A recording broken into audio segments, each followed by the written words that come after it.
Shaq here, spinning fast-acting pain relief with Icy Hot. Ice works fast, heat makes it last. Icy Hot, you're so back. Your earbud fell in a coffee cup. You need a taco pick-me-up. When modern life gets rough, grab the timeless taste you love. Paso, the old El Paso.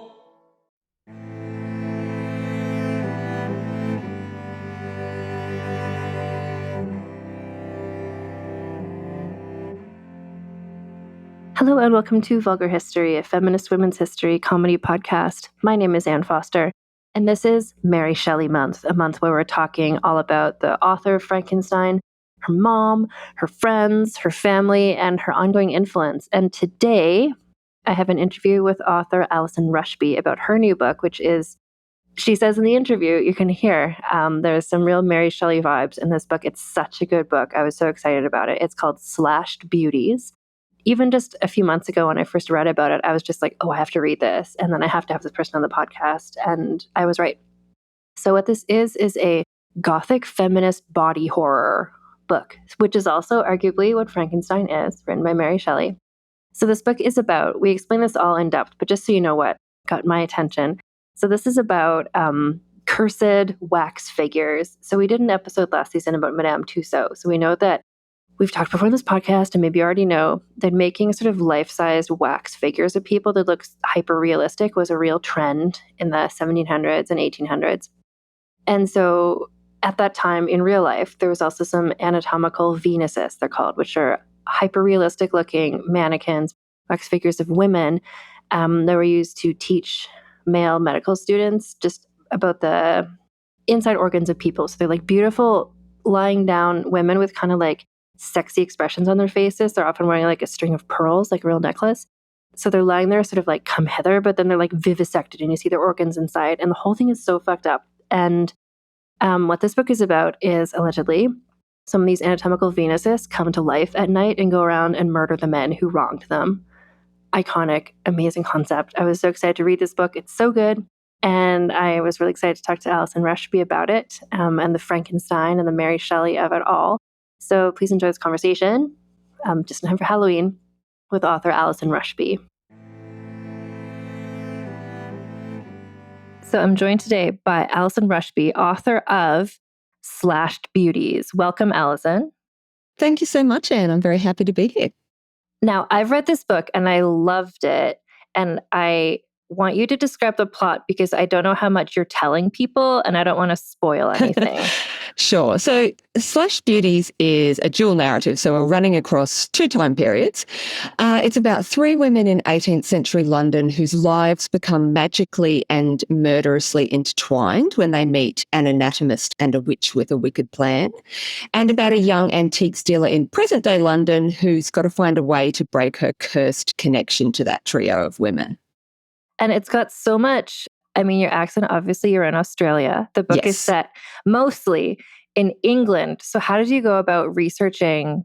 I guess there's a couple different topics I want to ask you about researching, but first of all, just life in 18th century London, because I want to let the listeners know, I think it's on one of the first pages of the book, when one of the characters in that time period arrives in London, and you just described the smells. And she's coming from a small town, and she's just like, oh, wait, this is actually gross and terrible. And I thought, I'm sure it was. I've never thought about the smell of it. She thought it was going to be all glittery and amazing, I suppose, but it's just, you can imagine Covent Garden at that sort of time. It would just overcrowded, and the stench would just be, if you'd come, even a rural atmosphere would be smellier than we are used to. But imagine just being dropped into the city, you would be absolutely reeling, I think. So research-wise, I've always had a very strong connection to the UK. My dad is English, and so I am actually a British citizen as well. So I've been lucky enough to go and live there for extended periods. I lived in outside of Cambridge for a while, which was very helpful research-wise. So I've always had a very strong connection, and I've always sort of moved back and forth. I travelled there a lot with my family. And so, yes, I've always had a huge interest in England. And, I really, most of my books are set, my children's work and my adult work are set with, even if they're not in the UK, they still have ties. So Slashed Beauties starts actually in Seoul, but then very quickly moves to England. But so there's always this sort of English element. Just I've always had that fascination. Well, and I think also the events you're talking about, the olden times setting, the present times, yeah, she's a world traveling antiques dealer. But in the 18th century, it's very much, it has to be there because that's kind of where these wax figures come in. And we'll talk about that. But first, I want to talk about the fact that the women in that time period are sex workers. And what was your research like to learn about lives for them? And also, what did you learn? Tell us about. Oh, well, it was a real deep dive. So when I came up with the initial idea for Slashed Beauties, that was via the anatomical Venuses. I knew that I wanted to write about these anatomical wax figures, but that in itself is not a story. And I knew I needed characters to drop into this world. And so where those characters came from was I stumbled across Harris's list. So Harris's list of Covent Garden ladies, which was a sort of pamphlet that was published between around late 1750s to about 1794 or 95, around there. And it was like an annual directory of sex workers in Georgian London. So it would give their names, their physical appearance and their charms in sort of lurid detail.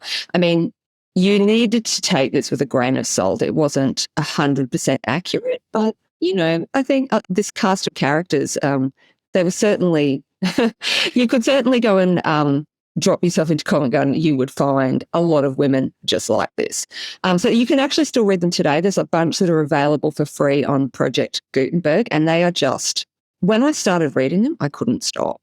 They were just so interesting. And, there's, I've got a couple of the listings here. So there's one that is Emma at Mother Gray's, number 30 Market Lane, near the Opera House. In all her actions, she shows the lewdness of a monkey and the lechery of a goat. So we didn't love Emma. But then we've got Fanny at number 14 King Street, St James's Square. This merry little lively tit appears to be about 16 and is never to be met without a smile upon her countenance and a frisky song at her tongue's end. She is very short, a brunette in complexion with a lustfully sparkling eye and jetty ringlets down her back. So we liked Fanny. We didn't love Emma so much.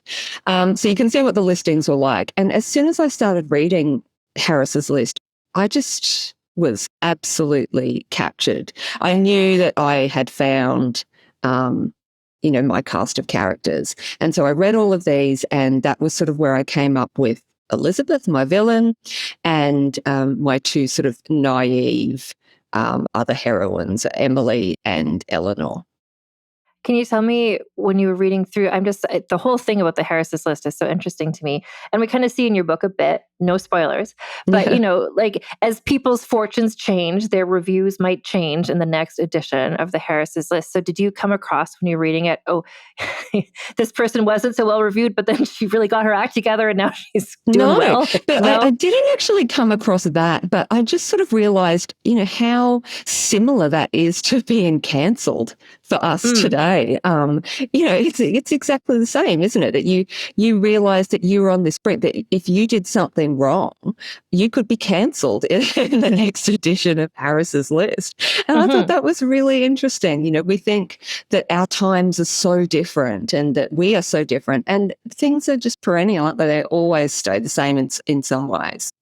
Yeah.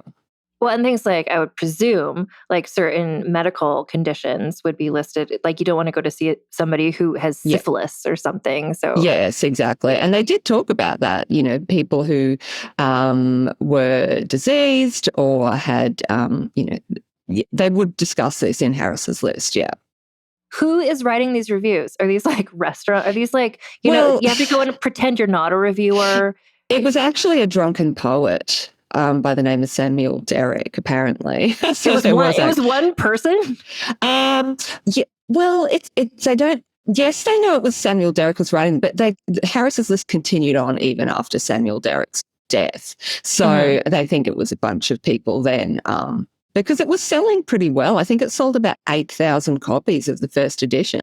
So it was doing pretty well, I think, and it wasn't that cheap. I think it cost about the equivalent of about £15 or something today. So it wasn't, you had to be able to afford it. But it was just, the whole thing is pretty interesting. Apparently there was a pimp, I think, called Jack Harris, but the whole thing is a bit of a fabrication. And yet you still know that it has to have a grain of truth in it, because people are essentially lazy, aren't they? They're not going to just completely make up all these listings of women. There's going to be some truth in there somewhere. So it's sort of like, like a travel book. If I was traveling to Australia, I'd be this, and it lists like, here's this restaurant, and this is what it's like, and these are the prices. So it's sort of like that. But if you're like, okay, I'm going to this area, and like, what sort of experience do I want, and who is offering that at this point? It's such a fascinating historical document. It's absolutely fascinating. I just couldn't, get enough of it. It's the same as reading Samuel Pepys's diaries, I think. Like, you just read them wide-eyed, because you're like, it's like being dropped into that time. Often documents are so dry, but these are so real and full of colour and life and personality. I think that's the really interesting thing about them. And then also, and this comes to how you were developing the characters for your book, I would imagine, is that this is a way to see some information about what was it like for sex workers, like women in the lower class, often poor women in these time periods, who are not written about a lot otherwise. This would be, I would presume, you were saying, like, that's such a good resource for you to develop these characters. Otherwise, they're not going to be mentioned, are they? And, some of the statistics are they're absolutely horrifying. A lot of these women, and they're not even women, they're girls, they start between 10 to 12 years of age in sex trade. And they're saying the stats are as high as like 1 in 5 women were involved in the sex trade in some way in London. And which is just, when you start reading these statistics, your eyes just widen and widen. And so that is where my characters came from, and their backstories, and things like that too. Yeah. Well, and then one of the things that happens in the book, again, like, stop me if I want to be really careful, because there's so many good surprises in this book. But one of the things that comes across in this book, and it's also, I saw it on the TV show Harlots, which is set in a similar sort of world, like the auction for a virginity of a sex worker. Yeah. That's sort of like someone's debut into this world, and it's a way to make money off of a new employee. Yeah, and they could range from between £100 to £150. And when you look at, a maid would have been earning about £5 a year. So a sex worker could earn, they thought, maybe around £400 a year. So you can see why women did it. They did it so they weren't cold and hungry. It's a bit of a no-brainer. And they used what they had, which wasn't much. So that was the options that were open to you, especially if, like my heroine, you're dropped into the city, and then your husband-to-be decides he doesn't really want to be your husband anymore, and you don't have a lot of skills. You don't have many options open to you. And then also just getting into the medical stuff that you have in your book as well. Like I mentioned, there's the virginity auction, and then you do explain in your book, like, whether the person's a virgin or not, there's ways to fake that. Yeah. How did you research that? Yeah, it does. It does actually come up. There are some little recipes out there for, like using little like encased gut of animals' blood and sponges and all sorts of things. This was a reality. If you wanted to make that 100 to £150, that's what you were going to do. I'm not sure. I can't remember if this was in Fanny Hill or not, or I can't particularly remember where I read it, but there are definitely some recipes out there. It's so interesting that this is a part of history that's not, there's so many books about wars and kings and queens, but this kind of like the matter of fact, what life was like for these people. there's not so much written about it, or it's not as widely known, but I'm glad that you're able to find research and like things from that time to help you with this. Yeah.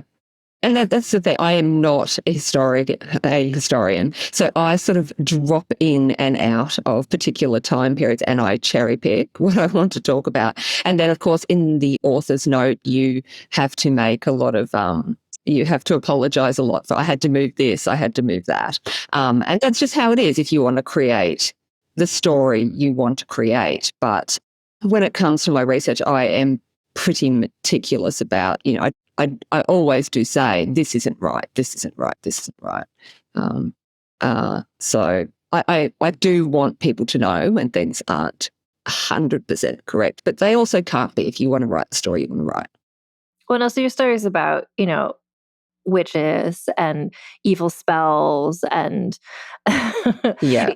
yeah. So I appreciate that the history stuff feels very grounded, and it feels true to what the research I've done of this time period. So then when you kind of step out of that world into something more fantastical, it's already been grounded in what feels like, oh, this terrible situation that this young woman has found herself in. And I think the reader always knows that too. Yeah. You can feel what is well researched. And you mentioned Fanny Hill, which is a book that your characters encounter in this book as well. I did an episode last month, where I was talking to an author about what did people in this era know about sex, basically, and where did they learn it from? And a lot of that is from Fanny novels Hill. like that. And a lot of that is from Frankly. So I think a lot of people don't know that there were like sexually explicit sort of books, and that's where people are learning things from. So I think that's also important to know. I know. I think there is this sort of idea that everybody was so chaste and knew nothing. And it's just not true at all. Of course, Eleanor, my heroine, her father was well educated and he had a copy of Fanny Hill and she was desperate to get her hands on that. So those books are definitely out there. And of course, people were reading them. Fanny Hill was like such a massive bestseller. It was one of the most banned books in history, I think. And my heroine had to read it in secret, as every good teenager would. Mm-hmm. And so that's a pro tip actually for people today. Like that book still, you're still going to get some pretty exciting stuff if you read that now. It's so good. Fanny Hill is really good. And what the best bit about Fanny Hill is that, she has a happy ending, really. Like it's not a tragic ending. And I did have my heroines, my heroine and her friend Emily talk about that in the book. What happens to her in the end? Does she also have this horrible tragic ending? It's like, well, actually, no, which is heartening. Yeah, I remember that conversation from the book, and I appreciate that as well. So the other piece of history that I really wanted to talk to you about as well, now that we've set the scene for kind of the time and place of this one timeline in your book, are the anatomical Venuses. Yes. Can you explain what those are to people who've never heard of them? They're so hard to explain, aren't they? It's like as soon as you see one, you're like, oh, right. And explaining them takes a long time. So they were first created in about the 1780s in Italy. Of course, cadavers were in short supply. They always are. They decompose quickly. So, a wax figure is a far better way to teach anatomy. So these were life-size figures of women made of wax, and they were incredibly, well, they are, because you can still see them. They're incredibly beautiful. They've got this sort of long, lush hair, beautiful golden locks of real hair. They've got sort of dewy, waxen skin and an erotic expression on their face, like an ecstatic expression. And then often they've got real pearls at their neck and sort of sometimes usually a leg sort of half lifted up a little bit coquettishly. And then, of course, all their guts are on display, or you can take them apart to do the actual bit of studying anatomy. And this was because, of course, like men's interest couldn't really be sustained unless, the anatomical figure of a woman was pretty and had pearls on. But they really very distinct to other medical models. And, the whole idea of where Slashed Beauties came from for me was I saw one. I'd never seen one. And I just chanced upon one in a museum in Vienna. And the moment I saw her, I was just absolutely transfixed. Like, as a woman, there's something like deeply in the uncanny valley about an anatomical Venus. It's this just horrifying sort of mix of medicine and art and science and sex. And you just look at it, and as a woman, you go, "Oh, that's not right." It's just very horrifying to the modern eye. And so that's where the whole idea came from. I sort of was transfixed by this anatomical Venus, and I just stood there for a really long time watching other women come into the room to see what they thought about it, and pretty much most of the women were just kind of recoiled. And there's something about them, you just want to offer them a blanket, or it's just, every woman knows, I think, what it means to be stared at, to be sort of perceived or objectified or taken down to nothing but your reproductive parts, because most of the anatomical Venuses too have a small fetus inside them. They're just all kinds of wrong. It's just the male gaze turned up to about 11. And I just knew that there was something in there that I needed to write about this. But at the time, of course, I was writing all children's books. I'd spent about 15 years writing children's books, and I knew I also couldn't write a children's book about an anatomical Venus. So, yeah, it sort of went from there. Well, and it reminds me of a while ago, I did an episode about Madame Tussaud, the real life person, on my podcast, and talking about how the figures that she and her mentor would make. And one of them, they did a figure, and you can look up pictures of this. It's not as distressing as looking up the anatomical Venuses, but it's similar. So there's a wax figure that they made of Madame du Barry, the famous mistress of the past king of France. And she's laying back, and it's called the Sleeping Beauty, with like one arm over her head. So she's sleeping, but yes. it's a very erotic. And to have her lying down with her hair let out like that, and they added some sort of mechanism in it, so it looks like she's breathing. This is the clockwork. Yeah. Mm-hmm. Yeah. Yeah. So I was familiar with that. I'd seen that from when I was doing the Madame Tussaud episode.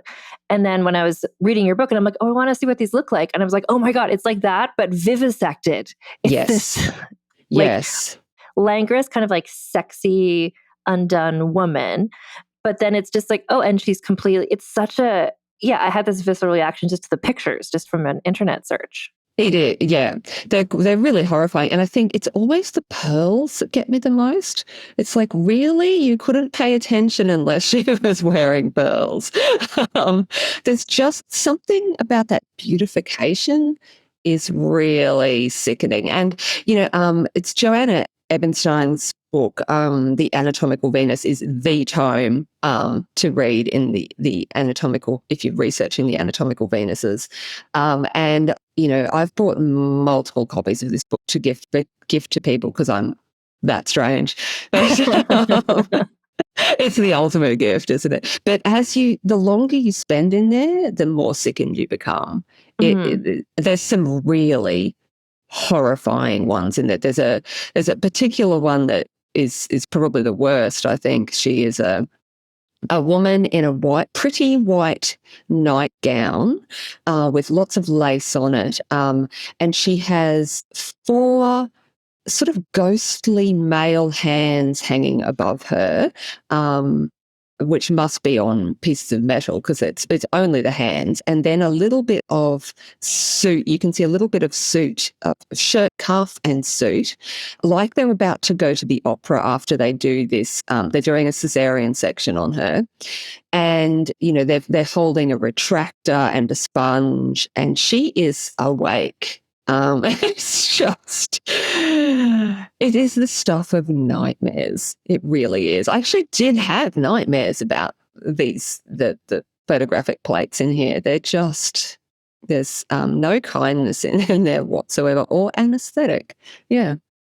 But there's some truly horrifying things in that book. And I just knew there was a story to be told in there. But of course, that's where Harris's List ended up coming in later, because an anatomical Venus in itself is horrifying and shocking, but it is not a story.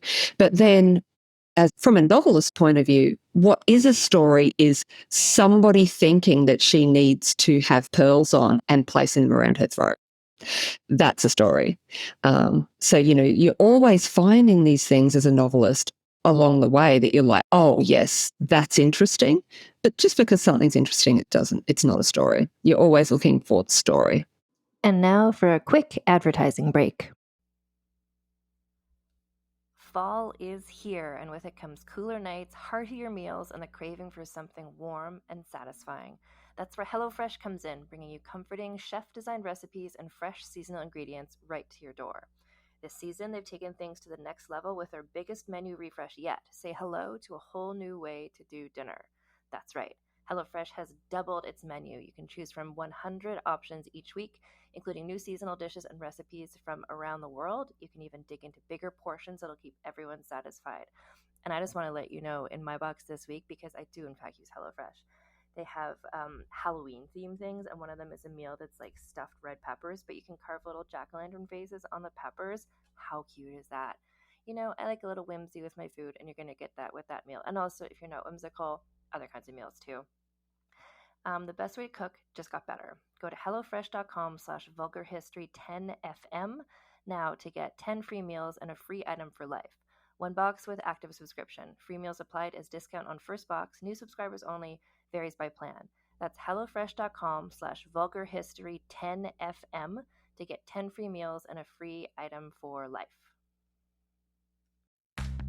If you've shopped online, it's extremely likely that you've bought from a business powered by Shopify. You know that purple Shop Pay button you see at checkout? The one that makes the process from, I think I'm ready to buy, to, I can't wait till it gets here, so incredibly easy? That's Shopify. And there's a reason so many businesses sell with it, because Shopify makes it easy to start and run your business. Shopify is the commerce platform behind 10% of all e-commerce in the US, from household names like Mattel and Gymshark to brands just getting started. It gives you a leg up from the very beginning, with hundreds of beautiful, ready-to-go templates to express your brand style, so you don't have to spend time coding a website. Shopify allows you to tackle all the important tasks in one place, from inventory to payments to analytics and more. Plus, they have built-in marketing and email tools to help find and keep new customers, so you can easily spread your brand's word. And did I mention that iconic purple Shop Pay button that's used by millions of businesses around the world? It's the reason why Shopify has the best converting checkout on the planet. Your customers already know it, love it, and actually use it. If you want to see less carts being abandoned, it's time for you to head over to Shopify. Sign up for your $1 per month trial and start selling today at shopify.com/realm. Go to shopify.com/realm. Shopify.com/realm. Fall is my favorite time of the year, and whenever it comes around, I'm making sure I'm bringing out my softest blankets, I'm making my favorite soups, really any excuse to use my immersion blender, and just generally making small adjustments in my day-to-day life to reflect the coziness and inherent transitional nature of the season. I love switching things up this time of the year, and that can include updating your makeup look. From a simple just gotta get out the door routine to festive fall glam or maybe even a Halloween look, Thrive Causemetics is your go-to for completing any fall look. Plus, every product is 100% vegan, cruelty-free, and made with clean, skin-loving ingredients that work with your skin, not against it. My personal favorite product that I absolutely recommend adding to your makeup bag if you haven't already is the Liquid Lash Extensions Mascara. It's the only mascara I wear anymore. I have it in a brown shade, which just feels a little less harsh than a black mascara. And it's a tubing mascara, so it doesn't run or smudge, and it just makes my lashes look so beautiful and long without any clumping. My favorite part, because I got so tired of working hard to get every last bit of makeup off when I was using other mascaras, when it's time to take it off, it just slides right off with warm water. And something I love about Thrive Causemetics is that purchasing their products does more than enhance your own glow. With every purchase, Thrive Causemetics makes a donation to numerous causes, and they've given over $150 million in product and cash donations to more than 600 giving partners, so it really is beauty with purpose. Whether you're doing a total overhaul or just making the tweaks in your life to feel in line with the season, complete your fall look. Go to thrivecausemetics.com/thrive for an exclusive offer of 20% off your first order. That's Thrive Causemetics, CAUSEMETICS.com/thrive. Anyone can follow, It takes something special to be an original, which is why the 2025 Lincoln Navigator SUV arrives with new ways of surrounding you in luxury, including the ultra-wide 48-inch panoramic display and the multi-sensory Lincoln Rejuvenate experience. A true original never stops evolving. So meet the 2025 Navigator, the original that's all new and better than ever. Learn more at Lincoln.com. Lincoln and Navigator are trademarks of Ford or its affiliates. And we're back. The whole thing, it reminds me of, I don't know, it's such a good idea for a story. I'm really glad that you figured out how to turn it into one, because there's just something horrifying about, it's a bit, like a robot that's been turned off, or like just like the automatons and just something about when it just, I don't, or something like a taxidermied animal, where it's just like, this is so close to being alive, but it's not, that it just becomes gross. Yeah, it is that sort of uncanny valley sort of element, isn't it? And that's another, I've written about taxidermy animals too, so you can see where all my interests lie. Mm-hmm. And it's also just the one you were describing with the hands poised over it. Like it's somehow like, you said that her eyes were open, that one? Her eyes are open and she has this sort of horrified expression on her face. Like, this is really unpleasant, which of course. Yeah. And even worse, her hands are tied, her legs are tied up with like a like some sort of a white napkin, it looks like. And I think, just their suit, they're wearing these little, you can see these very clean white shirt cuffs, like, this will be easy and then we'll just go to dinner. Yeah. It's just, there's just so much wrong in there that, yes, other people will be interested in this too. Yeah, it's something about like you said at the beginning, that the figures were made sort of like beautiful so that the male medical students would be interested in them, which is just a whole other grotesque thing we don't need to get into. But the fact that they're just, it just kind of shows like there was not women in those medical schools where they're like, how can we get these young men interested in learning about, like, it's so strange. Yeah. There is this whole feeling of, well, why would you bother unless she was pretty? Yeah. Why would we try to save this person's life or try to? Oh, wait, she's hot. Yes. So, yeah. It does feel like that. Real eyelashes, beautiful long blonde hair. Okay, we'll have a crack at saving her. Yeah. And there's something about because I've read the book, but I feel also just when I look at the images that I looked at briefly before I was like, and closed down my browser. I'm on I empathize with this fictional person, like with this woman. I just think, she's being victimized and she's being trapped forever in this gruesome moment. Yes, that's so true. And that is what the first thing I did with that anatomical Venus when I met it in Vienna was I sort of stood back and watched other women come into the room. And novelists go to strange places, I think. I sort of started this dialogue with the anatomical Venus, asking her, what does it feel like to be perceived in this sort of way for hundreds of years, to have people touching you, unwillingly, and to be nothing more than this, your skin and bones and your, pretty looks. And did they think about you afterwards? Did they touch you inappropriately? That was all I could think about as I sort of stood there with her, other than wanting to get her that blanket. It's just the male gaze could not be turned up higher there. And, just thinking about what it would feel like for her to be gawked at and prodded. And it was just, it's really icky. And yeah, that's novelists go to strange places, and we and do that's why you're a start up novelist. Yeah, exactly. Because you have something to do with these thoughts. Yeah. Yeah, you just start up that long, unending series of what ifs. Yeah. So you've got kind of the two historical things. So you've got like life of a sex worker in this era, and then we've got the anatomical Venuses and who they were. And then you've also got a plot line that's somebody in present day who's an antiques dealer who's kind of tracking down what has become of these Venuses. Yeah. What do you know about there's this book you have. So obviously they're still some of these around in museums and things? Like they still exist in the world, Oh, the yeah. real world today. Yeah. I've just got back from Italy, actually, where I made a bit of a pilgrimage to see more of them. And the most stunning one I saw in Bologna, I think she's called the Venerina, and she's just...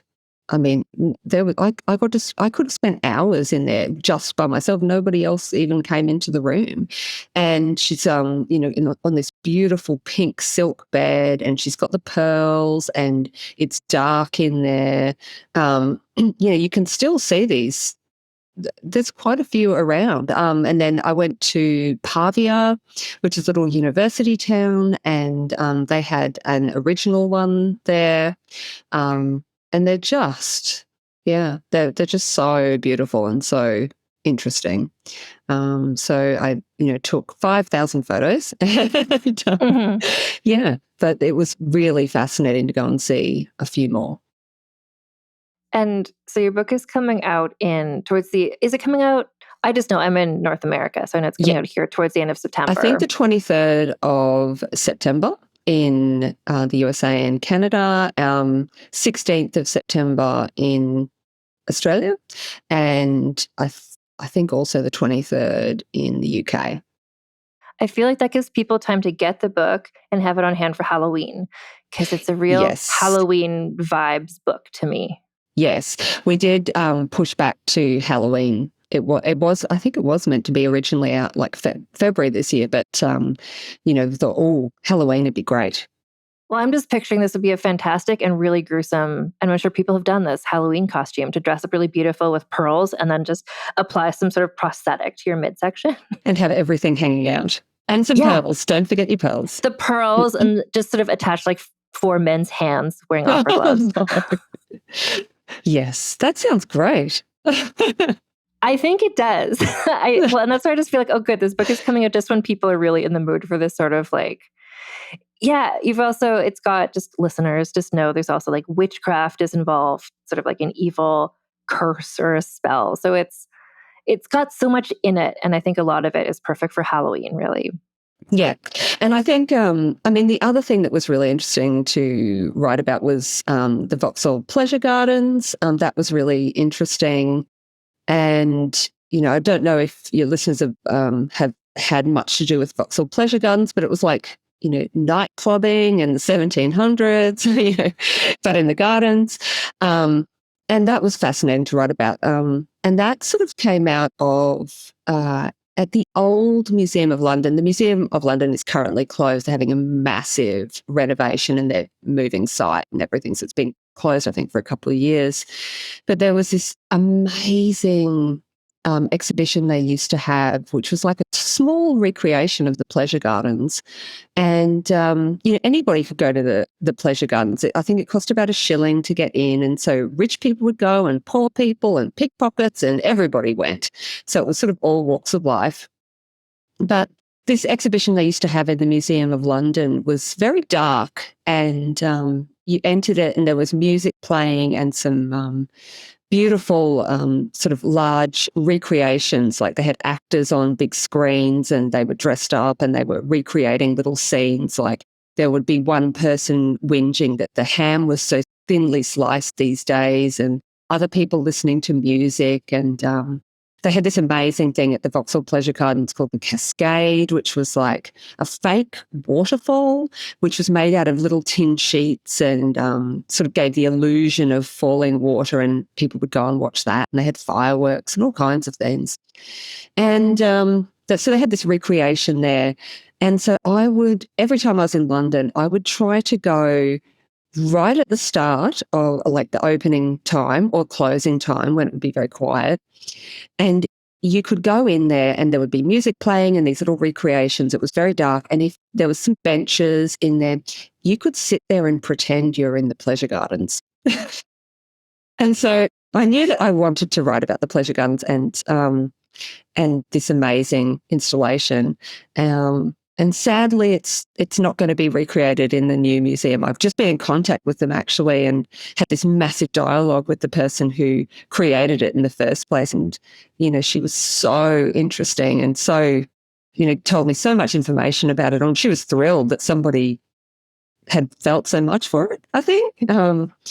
And so, it was fascinating to write about that too. And, just that also, of course, these three young women that I'm writing about in 1769 London. And, what would they have done for entertainment? And they would have gone to the pleasure gardens, and just to sort of recreate that scene for them was really interesting.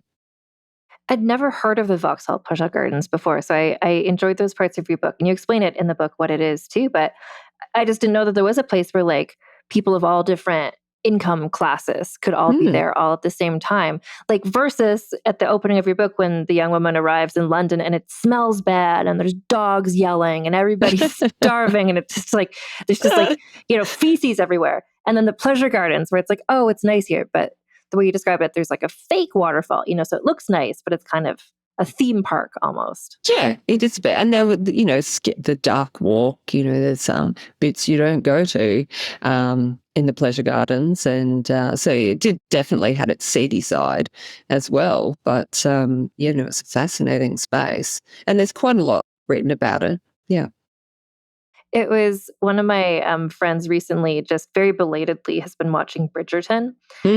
She found it so interesting that people just kind of would go out, and what they do is they would just walk back and forth through a park and see who you run into. And I was thinking, because, for a TV show, you need to have that because people have to run into other people. But back in the day, you'd have places like the Vauxhall Pleasure Gardens, because how else would people interact or accidentally run into somebody? You need to have these public spaces. Public spaces, yes, exactly. Yeah.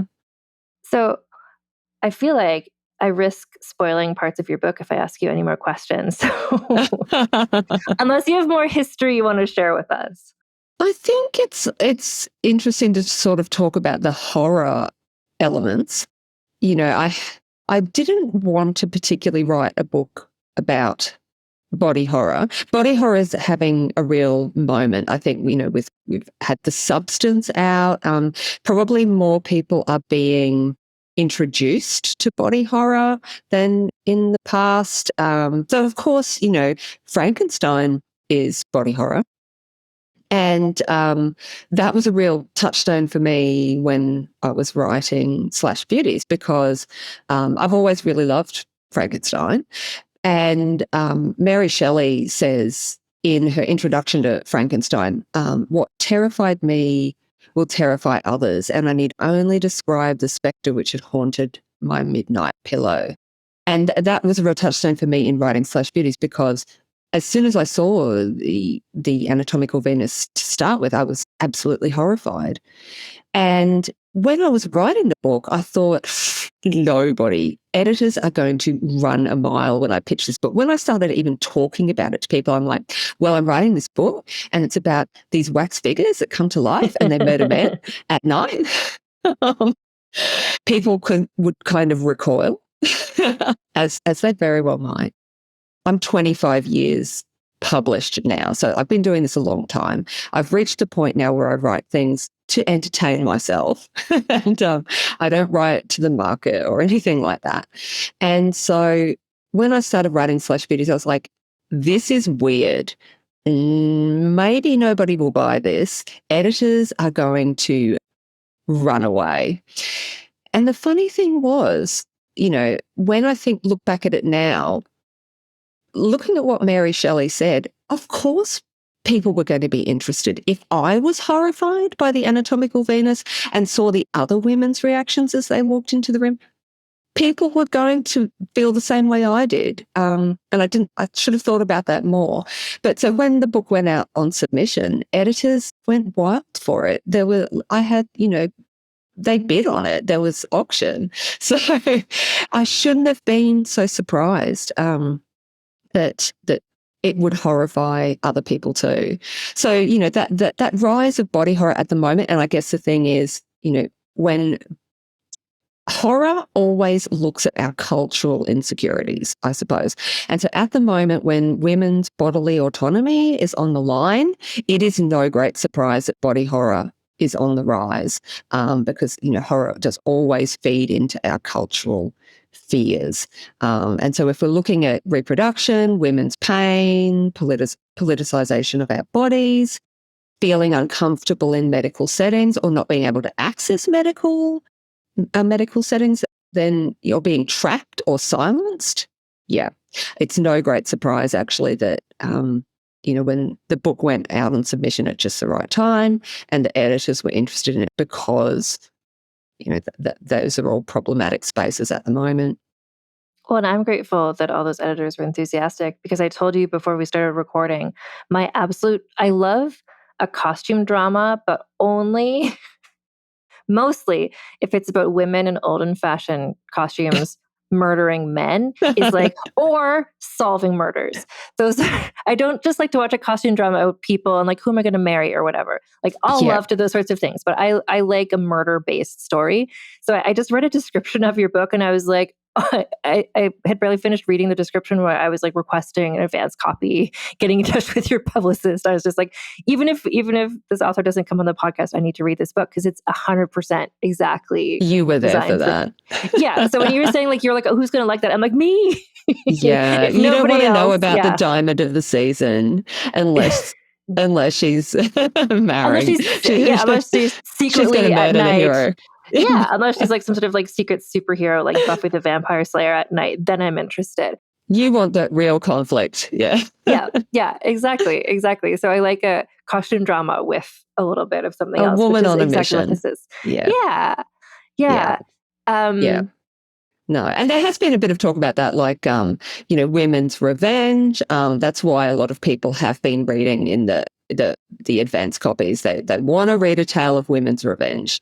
Well, I mean, it could not be more timely in kind of just timeless in the Frankenstein sort of way. People always like to read about these kind of like weird, scary things, but also just, I hadn't even made that connection until you said it just now about, women's bodily autonomy and stuff. Your book also talks about how women's health was not taken seriously to the extreme of like these to get men interested in it. They had to make these like sex dolls.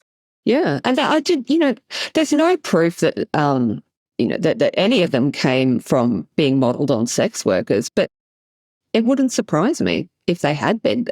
It's unlikely that they fashioned them out of thin air. They're most likely going to be fashioned on a real person. And there's no proof that they were sex workers, but, that was the jump that I took. It wouldn't have surprised me if that's where you would get your model from. Well, I think that's where you get your model from. Well, for painters, like that's where there's a lot of overlap between who is posing for nude for painter and other sorts of, and sex work generally. There's a lot of blurred lines in that era. Yeah, exactly. Yeah. And I also remember from the Madame Tussauds episode, like she made waxworks of real people, but she had to model it. You can't just imagine a face. It wouldn't look like a real person if you just dream it up. No, you can't. No, not out of thin air. Yeah. Well, Allison, thank you so much for joining me long distance from Australia. No, thank you. It was great. Yeah, it's wonderful. And this episode, it's going to come out in October. So it'll be like just after your books come out. And then just so you know, the next episodes are going to be about Mary Shelley. So it all ties in. Oh, really? I didn't even realize it was going to tie in so perfectly. Yeah. And I'm doing Mary Shelley month in October. Oh, fantastic. Tell me about your next book, Allison. So I have just handed over the second book in my contract, and it is called All Her Beautiful Deaths. So it looks at Victorian death photography, so you can see where all my interests lie. And so All Her Beautiful Deaths shifts between 1865 and present-day London, so it's Victorian London. And it's about Hadley, a young installation artist who's bequeathed this sort of mysterious album of stunning Victorian death photographs of young women. Could you explain what death photographs are? So memorial photography. Photos taken after death, because of course people often didn't have a photograph, especially if a young person had died unexpectedly. Their family might not have any photograph at all of their loved one to keep. So they would have a photographer come in and take a photograph of their loved one after death so they could keep it forever. But they like pose them But it's not just here's a picture of a body in a coffin. It's like you'd put them in a chair or something to make them look like they're alive. Sometimes, usually it's just laid out on a bed. There are a few examples where they are posed in a chair. There's a lot of also fake Victorian death photographs out there, or people think that they're death photographs and they're actually not. It's a bit of an interesting space because, there's a lot of, you can actually view a lot of these photographs online. A lot of them are not actually death photographs, but mostly they are laid out. So, my heroine is bequeathed this amazing album of 4 death photographs. They're very, very unusual ones. But when she goes to use it in an installation, sort of the handsome head of a philanthropic trust turns up on a doorstep, and he's going to stop at nothing to prevent her from finding out how the women in the album actually died.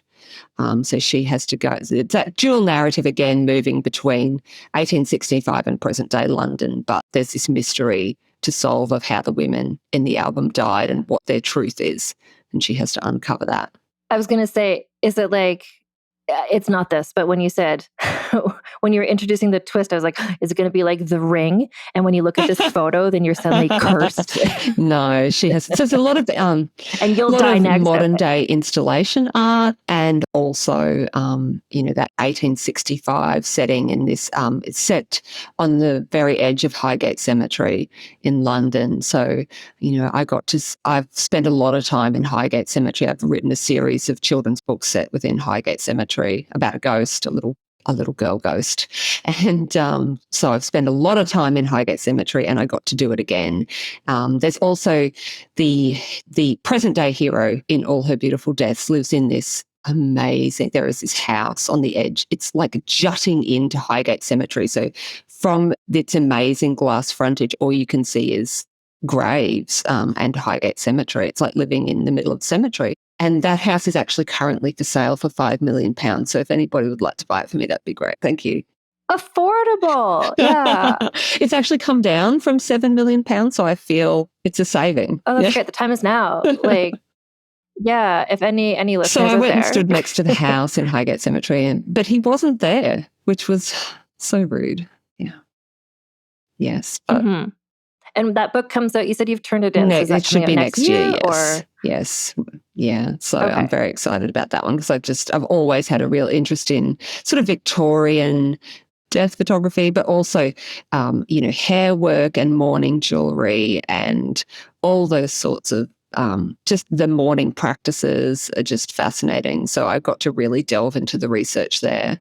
And, Victorian London's always fascinating to write about. Victorians did have a lot of hang-ups, which are always really interesting. I'm just like pre-booking you now to come back next year. Love to. Love to. So you know. Yeah, amazing. Yeah. Well, thank you again so much for talking with me today. It's great. Thanks very much. I mean, how can you not want to read the book after hearing this discussion, I would think. So the book is called Slashed Beauties by A. Rushby, and you can find it wherever you get your amazing horror books, like, bookstores, libraries, all the places where you get books. It's such a perfect book to read this time of year, I think. And so much of what we talked about in this conversation really ties into what we talk about on this podcast a lot, and in the story we're in the midst of with Mary Wollstonecraft and also Mary Shelley's life, which is like women on their own, without the protection of a man, like of a husband or a brother or a father, like what happens to them. And in this book, maybe cursed things happen to them, but it's really just twisting sort of what the real life situation was like. Anyway, Slashed Beauties by Allison Rushby. Everyone should go and read it. If you want to buy a copy of it that sort of supports this podcast a little bit, there's a link in the show notes to my bookshop store where when you buy things through that link, I got a little bit of it's like an affiliate link. Anyway, next week, like Mary Shelley month continues on. We're in our goth feminist moment. So next week, we're going to have part 2 of the story of Mary Wollstonecraft, Mary Shelley's mom. So stay tuned for that. I'm really excited this whole month just to really dive into, the horrors of horror novels and things like that, like goth vibes, but also just the horrors of the patriarchy, which is, the scariest thing of all. Anyway, until next time, keep your pants on and your tits out. Vulgar History is researched, scripted, and hosted by Ann Foster. That's me. Editor is Christina Lumagi. Theme music is by the Severin Duo. Transcripts of this podcast are available at vulgarhistory.com by Aveline Malik. You can get early, ad-free episodes of Vulgar History by becoming a paid member of our Patreon for as low as $1 a month at patreon.com/AnnFosterWriter. Vulgar History merchandise is available at vulgarhistory.com/store for Americans, and for everyone else at vulgarhistory.redbubble.com. Follow us on social media at Vulgar History Pod, and get in touch with me via email at vulgarhistorypod@gmail.com. There are vampires out there. They walk among you, shoulder to shoulder in the dark. Heading to work, heading home, going to the bar. It's a life just like anyone else's, and I have grown used to it. To the darkness, to the moon, to the taste of blood on my tongue. But vampires are dying out. We are a fading kind, and I am the first one created in so long, and that is a dangerous thing to be. Those who came before me, elders of all stripes, they do not want to see our kind gone, and they will do anything to keep their power. And for myself, and for Grace, who created me, that is a sword that hangs above our heads. And the worst person of all carries our secret, and he will use it however he sees fit. Who do you look to when things are at their darkest? From the creators of Parkdale Haunt comes Woodbine, a podcast about monsters, dreams, and changes, those you want and those you never saw coming. Season 2 arrives September 24th, distributed by Realm. From the darkest corners of our imagination comes a game show that's more ridiculous than terrifying. Welcome to Tickled to Death, the horror comedy game show where nothing is sacred, everything's a little unhinged, and the only thing more cursed than the questions are the jokes. I'm Roz Hernandez, your fearless host, and each week I'll be leading a brave group of guests through twisted horror trivia, improv games, and enough sarcastic banter to make you question all your life's choices. So come for the screams, stay for the snark. Listen to Tickled to Death wherever you get your podcasts, and hit follow unless you want the show to follow you. In the meantime, don't get tickled to death! Hey folks, I'm Nat, and for years I wanted to get into comics, but it always felt too complicated and I didn't know where to start. So I called my friend Yen, the biggest comic book reader I know, and started Comic Sans. Every episode we dive into a new comic, talk about what we loved, and break down how the creators made it work. We read comics of all sorts, from classic crime capers, to rom-com sports manga, to post-colonial vampire tales, and we give you just enough context to read along with us. It's like a book club for comics, or a tasting menu. So whether you're looking for your first comic or your 500th, join us on Comic Sans. New episodes every other Thursday.